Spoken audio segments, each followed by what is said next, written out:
Zobda görürsən düyünlü zob olur, zəhərli zob olur, kistalı zob olur. Zobun ətrafında piy yığımı olur, şişlər olur. Zobun ətrafında çiyin hissədə, boynunda, müəyyən qoltuq altında şişlər çox olur. Bunlar bəziləri zobla küt olur, zobla. Fibrom olur, miyom olur. O zob əriyəndən sonra gərək ona elə bir dərman verəsən ki, bitkilərdən onun çayını içir, onun yaxmasını qoyur boğaza, boynunun dalına. Onları eləyəndən sonrasına görürsən, onun zobu əriyir. Bədəndə olan nə qədər şiş varsa da onu əridirəm. Sir ağacının kötüyünün önündən verirəm, onun unundan verirəm. O elə bir dərmandır ki, onu içəndə, o bütün bədəndə olan, bax bu sir ağacının unudur. Bax bu. Bu o sir ağacının unundan verəndə, bu bütün şişlərə kömək eləyir, şişləri əridir. Asma bronxit. Nəfəs ala bilmir, təngi nəfəs olur, pləkəni çıxanmır, gecələr öksürür, gecələr boğulur, hava çatmır, özünü yaxşı hiss eləmir. Bir nə qədər yerlərə gedir, görür o qutarmır. Ona qutarmayan xəstəlik deyirlər. Ona duzluğa da gedirlər, hər yerə gedirlər. O insan orqanında bəzi xəstələrə qutarmayan xəstəlik kimi. Niyə? Bronxitin, asma bronxit də var. Bronxiyal asma da var.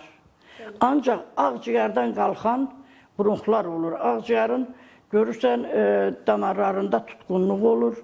Ağciyərdə yara olur, ona vərəm deyirlər. Ağciyərin özündə su yığımı olur, quruluq olur, büzüşmə olur, yaxud xal düşür, ləkə düşür. Bunların hamısı bronxlara çətinlik verir. O, onun pəhrizini saxlamamağı, onun özünü soyuqdan qorumamağı, özünün daha ümidini üzür ki, bu qutarmayan xəstəlikdir. Yox, onu mən qutarıram, qutarmağa da söz verirəm. Ona görə ki, boğazında olan şişlər, düyünlər, onu çətinləşdirənlər gedir dərmanla. Bu dərmanla ağciyərdəki şişlər əriyir, ləkələr gedir, quruluq gedir, su yığımı gedir, yaxud orada köhnədən vərəm olur, köhnədən şiş olur. O da baxırsan ki, təzədən qalxır qış aylarında, yaxud fəsil dəyişəndə bronxlar tutulur, ona fəsil xəstəliyi deyirlər. Bu hamısına bronxit deyirlər, asma bronxit. Ona görə bunun ətrafında danışıram. Yaxud görürsən, kimi çiçəkdən alergiya tapır, kimi ot başlayanda alergiya olur, ağac çiçəkləyəndə alergiya olur, cürəbəcürə. Bu, bunun kökü nə eləyirsən elə hamısı onun canında olan xəstəliyin əlamətləridir. Gərək kökündən ağciyərdə, bədəndə xəstəlik geçsin ki, o alergiya da geçsin, o boğulma, o çətinlik, o bronxit də geçsin. Mədədə yara olur. Görürsən, bəzi adam deyir, nə yiyirəm ki, içmir. Mədədə o qaytarır. Yaxud da olur ki, mədədə kastrit. 12 barmaq bağırsaqda xora. Mədənin özündə şişkinlik olur, bağırsaqlarda şiş olur. O yediyindən, gəzdiyindən görürsən çətinliklər çəkir. O mədədə olan xoranı da, yaranı da, kastriti də, o xəstəliklərin hamısını 100% mən qarantiya verirəm, qutarıram. Birinci dəfə kim mənə malıcıya gəlirsə, börəyin, ödün, harası xəstədir, gedib uziyyədən gətirsin, uziyyəyə də qayıdıb düşəndə görəcək ki, onlar yoxdur. Onda inam yaranacaq. Yoxsa elə belə inam olmur. Bu, mədə bağırsaq çətin məsələdir. Orada qəbizlik də olur. Orada görsəm gemoroy olur. Onun hamısının dərmanı bitkilərdən var. Mənim dərmanlarımdan hansı xəstəliyi qutarmırsa, yaxşılaşdırıb, qarşısını alır. Onu mən istəmirəm. O bitkini istəyirəm ki, o xəstəliyi qutarsın. Xəstəlik qutarırsa, deməli o bitki tapıntıdır, nadir tapıntı bitkisidir. Burada qaraciyərdə görürsən exnokok olur, qaraciyərdə laxtalanma olur, qaraciyərdə su yığımı olur, görürsən deyir suluq kimidir, Qaraciyarın özündə ləkələr olur, xal kimi yekə düşür, deyir, qanın laxtalanmasından əmələ gəlib. Qaraciyarda iri dənəli, xırda dənəli şişlər olur. Öt kisəsi qaraciyarın vasitəsindən işləyir, qaraciyarın üstündədir. Öt kisəsində qum olur, duz olur. Öt kisəsinin özündə soyuqluq olur, ləmbilə olur. Bunları bir gün ortaya bir təmizləyirəm. Tərtəmiz. Görürsən, ötdə qatılıq var, ötdə öt çoxdur, daşır. Onda insan bədəni saralır, gözü saralır, adam iştahsız, halsız, ağzı acıdadır, keyfsiz olur. Bu onun əlamətləridir. Ötdə daş olur. Daş elə ötdə yox, börəkdə başqa yerlərdə də olur. Görürsən, bərk daş da olur, boş daş da olur, böyük daş olur, 2 santlıq, santı yarım, nə qədər kiçik daş da olur. Ancaq elə bir böyük daş var ki, o daş boş daşdır. O daşı nə qədər eləyirsən, eləcə un kimi oxalanır, tökülür, gedir. Elə daş var ki, balacadır, bərk daşdır. Qəmbər daşıdır, mərcan daşıdır, o biraz geç çəkir. Ancaq daşların hamısını mən əridirəm, əritməyə də qarantiya verirəm. Bax, bu onun ən gözəl malicəsidir, bax, bu onun dərmənidir. Bir də bax, bu onun dərmənidir. 7 cür, 5 cür dərmənləri qarışdırıram. Qarışdırıb qatandan sonra verirəm. O gedir, bir xörək qaşığı dərmanı bir stəkan suda həll eləyir, içir. Nə qaynatmır, nə dəmləmir. O, onu içəndən sonrasına surok verilir. 1 ay mı, 10 gün mü, məsələ 2 ay mı daşın razmerinə baxır, böyüklüyünə, kiçikliyinə baxır. Onun öt kisəsinin daşlarını sonra əriyib qutaranın sonra təmizləyirəm. Gedir uzu aparatına düşür. Uzu aparatı çox gözəl aparatdır. O baxır ki, orada o daşlar yoxdur. Ondan sonra ödük təzdən biz təmizləyirik. Börəklərdə kistalar olur, börəklərdə şiş olur. Parenximanın, o börəyin qırağının qalınlaşmasının şişi olur. Börəkdə soyuqluq çox olur. Börəkdə kist olur. Görürsən ki, biri var anadan gəlmə kista, biri var sonradan yaranma. Börəklərin özündə daş olur, duz olur, qum olur.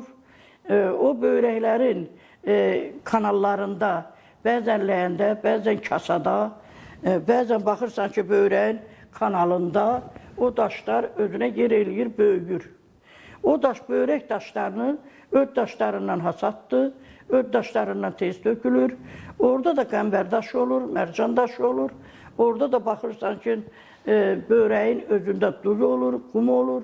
O gəlib töküləndə incidir. Ya duz, mikrolit olur börəkdə. Mikrolit daşla duzun qarışığı deməkdir. Qarışıqdır. O sonradan böyüyür, daşlaşır. O börəyin daşının təmizləyirik, sifdə əridirik, əriyir, un kimi tökülür. Bəzi adamlar görürsən, xəstəni başa salır ki, bu kanalda qala bilər, bu kanalda qalır, qorxudur. Yox, əriyəndən sonra əriyib töküləndə un kimi kanalda nə qala bilər? Əriyir. O daşı salmırıq ki, kanalda o daş gələ ilişə qala. Yox, əriyir un kimi, ancaq vaxt veririk, havağa kimi. Daşın böyüklüyünə baxır, kiçikliyinə baxır, bərkliyinə, boşluğuna baxır, daşın neçə dənə olmasına baxır. Biri var börəkdə 1 dənə daş ola, biri var 10 dənə daş ola. Biri var ki, 3 santı, 2 santı, santı yarım daş var. Biri də var ki, 6 milli, 7 millidir. Bunların hamısını razmerinə görə, bərkliyinə, boşluğuna görə biz bunu eləyirik. O daşı, o çətin daş, hasad daşdan 5 gün, 10 gün sonra əriyir. O daşların əriyəndən sonra onu təmizləsə, onda o börəklər təmiz olsa, bir də daş yaranmır. 10 il, 15 il. Artıq deyəmərəm, insan ömrü nə qədərdir. Onun daşlarının əriyib, təmizlənsə, o daş bir də yaranmır. Ancaq operasiya eləyir, götürürlər, daş təzdən bir də yaranır. 3-4 aydan sonra yaşlı adamlar olur, yaxud uşaq da olsa dizləri ağrıyır, ya topuğu yaxşı işləmir, ya omadan şikayət eləyir. Bu sümük xəstəliyidir deyirlər, yox. O sümük xəstəliyi tək-tək ola bilər. Ancaq bunlar soyuqdur, yeldir, duz yığımıdır, su yığımıdır. Dizin kündəsinə su yığılır. Görürsən o suyu çəkməyəndə insan damarlar suyun içindədir. Oynaq ağrılarına bax belə yaxmalar verirəm. Tək bu döyük. İnsanın bədənində olan duza dərman verirəm. O dərmanı içəndən sonra duz, qum tökülür. Özünün gözü görür ki, bədənində olan nə qədər duz var idi, nə qədər qum var idi. O gəldi, töküldü. Suya qarşı, yelə qarşı yaxmalar verirəm.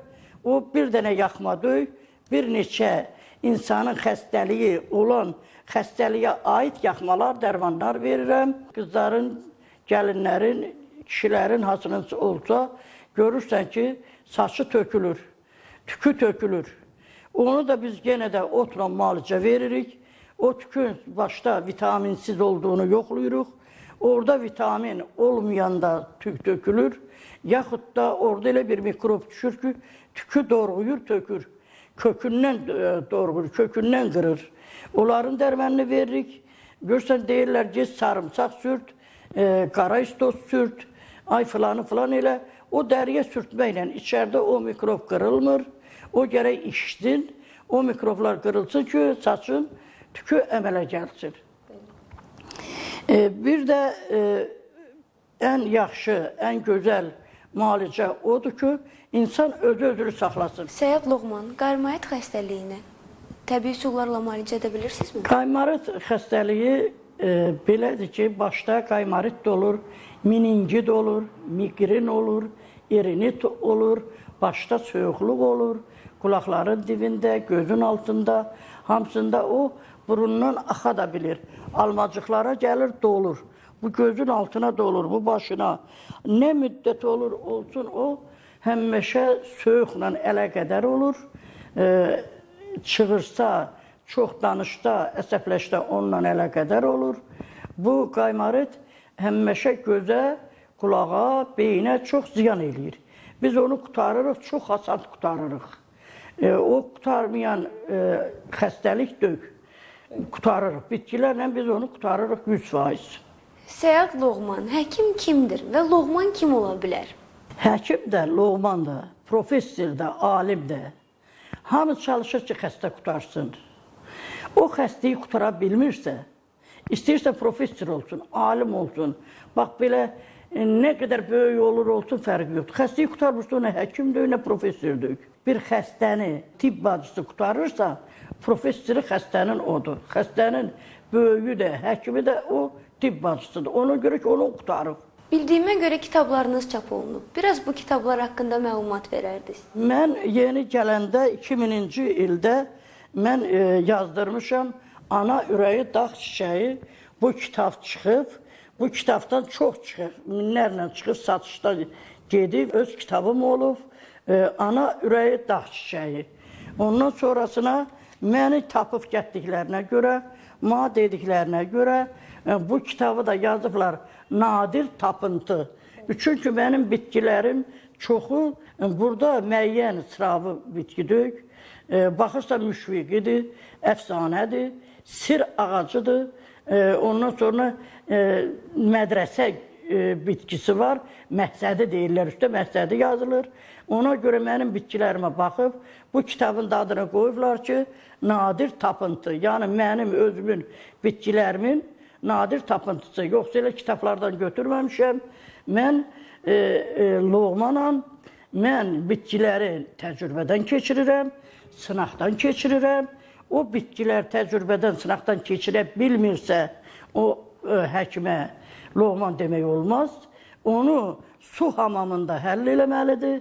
Əgər bir bitki, nadir bitki tapıntı varsa, kitablarımızda yoxdursa, onu su hamamında qaynadıb, onu rahatlayıb, onu analizdən, nətəri təcrübədən, sınaqdan keçirirsə, onu mən Loğman deyərəm. Bax, elə dediniz, Loğmanlıqdan danışdınız. Bəs sizə Loğmanlığı kim öyrədib? Mənə Loğmanlığı qızım, nənəm, Zöhrə nənəm öyrədib. Toz rayonunun Qovluyar kəndində anadan olmuşam. Anam Xəccə xanım, mənim anam Loğman olub. 3 rayonun, Tozun, Qazağın, Şəmkirin. Onun yanında olmuşam uşaqlıqdan. Ondan elə bir sirlər, elə bir bitkinin, onun hamısının sirlərini mən ondan öyrənmişəm. İndi anamdan danışıramsa, anam baxırdım ki, odun yığır. Mən fikirləşirdim ki, bu odunu, bu nə deyir, o qədər odun var idi ki, o vaxtları. Ayrıca odun yığırdı. Axşam olanda o odunu seçir, həmən odunu ocaq qalıyırdı qızım. Bax, belə böyük ocaq olurdu. Mən də yanında olurdum, gəlin də olurdu, hamımız olurduq. O ocaqdan ürəyin istəyən kimi üzünün külünü, dümapbaq külü ayrı bir sərnincə yığır, oraya qoyurdu. Sonra vedarada suyu çilgirdi, kömürü bir sərnincə yığırdı. Bunu yığıb qutarandan sonra ocağın o külünlə, o isti yerin ocağı küllü, kömürü, torpağını qazıyır, bir qava yığırdı. Bax, burada torpağı 4 yerə bölürdü. Anam 4 yerə böləndə mən məhəttəl qalırdım. 7-ci, 8-də oxuyan qızı idim. Deyirdim, ay ana, bunu niyə 4 yerə bölürsən? Deyirdi, ay belə, gözdə gör nə qayırıram. O pişmiş torpağı oxalayırdı, onu tökürdü gene bir qava, bir ləyənə bir yerə, onun üstə duz səpirdi. Birinin üstə 4 yerə bölüb, birinin üstə duz səpirdi. Birini oxalayırdı, rahatlayırdı, başqa bir ləyənə qoyurdu. Onun üstündə də yenə neft tökürdü. Bu torpağın da üstə neft tökürdü, bunun üstə duz tökürdü. Və indi bunun üstünə, o torpağın birinin üstünə götürürdü, qır tökürdü, bu mazıt tökürdü. Onu da bir qaba qoyurdu. Qalırdı axırıncı torpaq. O torpağı paltar sabununu doğrayırdı onun içine, torpağın içine. Paltar sabunu o torpaqda qalırdı. Deyirdim, ayana, ben onu ağaracaqsan. Deyirdin de kızım, mən deyim, sən qulaq as. Bax, buna yumurtanın ağını da qatacağım. Torpaqla sabuna. O qara torpaqla, da o qumlu, daşlı torpaq yox. Ona qara torpaqla, onu sabunla belə yaxma qoyacağım. Deyirdim, o hansı beldir ki? Niyə? Deyirdi, o qədər işləyir ki, bel dayanmır. Belin ağrısından da yata bilmir. Ona bax, bunu qoyacağım. Qoyur, deyirdim, və bu qırq attığın nədir? Deyirdi, onu ayağının altına tökəcək, ayağını onun üstə qoyacaq. Çünki ayaqları o qədər ağrıyır, soyuq alıb, yorulub, damar gücdən düşüb. O qırla, o torpaq ona istilik verəcək, üstünü də örtəcək, nə qaracaq. Sonra və bu duzla, neftlə olan, deyirdi, neftlə olan torpağı da qarışdırıb verəcək. Müəyyən yerlərində bunların yel var. Yel, neft yelə xeyirdir. Müəyyən orqanlara, soyuqluğa xeyirdir, onu qoyacağım. Deyirdim, və bu duz nədir? Deyirdi, bu körpə uşaq üçündür. Bunu onları körpə uşağa qoymaq olmaz. Bunu qızdıracaqlar. O körpə uşaq xışıldayanda, xırıldayanda, yaxud o uşaq müəyyən xəstəliklər var onda, ona yaxma qoyub o uşağı ondan qutaracaqlar. Deyirdim, ana, və bu külü inirsən. Deyirdi, bu külə inək yağı qatacaqlar. O külün yağından, o külla yaraları sarıyacaqlar, yaralara bağlayacaqlar. Və bu kömür nədir? Deyirdi, bu kömür, bu yandırdığım qarağacın kömürüdür, odunudur. Ayrı odundan kömür olmur. O qarağacın kömüründən içəcək xəstələr köp olmayacaq, qaz olmayacaq. Onda məsələ soyuqluq gedəcək, müəyyən həzmə getməyən, müəyyən qırqırıntıları təmizləyəcək. Hamısını bax belə. Anamın çox nadir bitkiləri var idi. Bir dənə mərmər çiçəyi var. Mərmər çiçəyinin yarpağına quru sümüyü 3 dənə yarpağa pükürsən, belə bağlayırsan, 2 gün, 3 gün qalandan sonra quru sümüylə onu yanına qoyursa ki, bu sümüyə can gəlir, qüvvə gəlir. Bu sümük biraz bu sümükdən seçilir. Mərmər çiçəyi insan orqanında ağciyarın anasıdır, ağciyarın atasıdır. Bütün bədəndə çatışmayan vitaminləri düzəldir. May çiçəyi var idi. Görürdün, ay doğanda ay çiçəyi, may çiçəyi ayrıdır, ay doğanda ay çiçəyi gedirdik, yığırdıq. Anamla, hamısından. O malyariyanın, o mal qızdırmasının, çətin xəstəliklərin dərmənidir. Hotu var idi, qaynadırdı qadınların soyuqluyanda. mesela köpəndə, nə olanda hoğutudan çay verirdilər. Hoğutu pusat hər yer doludur. Onun da bizim o qədər nadir bitkilərimiz, çiçəklərimiz məhv olub gün. Biz ancaq xarici dərmanlara düşürük. O hoğutu insan orqanında olan, iliyində olan, sümüyündə olan soyuqluğu da çıxardırdı. Onda olan müalicələr heç aslında yoxdur. Loğmanlığı öyrənmək istəyənlərə necə? Öyrədə bilərsinizmi?